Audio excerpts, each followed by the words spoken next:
बिस्मिल्लाहिर्रहमानिर्रहीम। अस्सलाम वालेकुम नाजरीन। आखिरकार पीटीआई के साथ वही हो रहा है जो काफ लीग के साथ मुशर्रफ के जाने के बाद हुआ। जी हाँ, पीटीआई से पे, शीन और काफ और दूसरे आय के जो शॉर्ट फॉर्म में नाम अखज किए गए हैं वो ग्रुप बन गए हैं और कुछ ग्रुप बनने जा रहे हैं। बेरहम सियासत के बेलगाम सियासतदान कभी इस तरफ तो कभी उस तरफ आन पहुंचे हैं।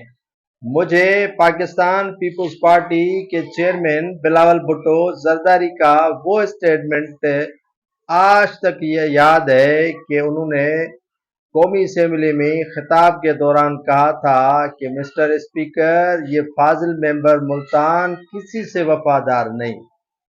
अगर वाकई पीटीआई के जो मौजूदा रहनुमा है शाह महमूद कुरैशी अगर पीटीआई में एक और धड़ा कायम करके उनका चेयरमैन बन जाते हैं तो यकीनन पीपी के चेयरमैन बिलावल भुट्टो जरदारी के वो कहे हुए अल्फाज दुरुस्त समत में जाते हैं कि उन्होंने कहा कि शाह महमूद कुरैशी किसी से वफादारी कर ही नहीं सकता। आज आपके साथ है, कल वक्त आया तो आपको छोड़ने में देर ही नहीं लगाएगा।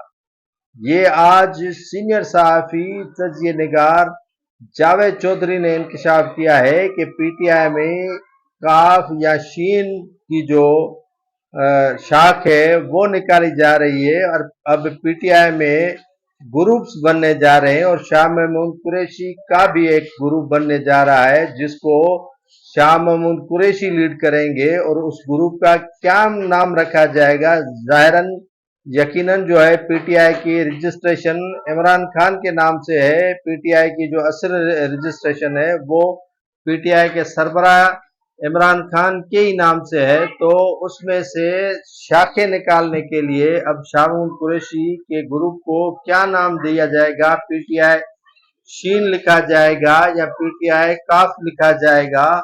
परवेज खटक ने अपनी जमात बना दी, इस्तेहकाम पाकिस्तान अलग बन गया और काफी जो रहनुमा थे वो दूसरी जमातों में चले गए।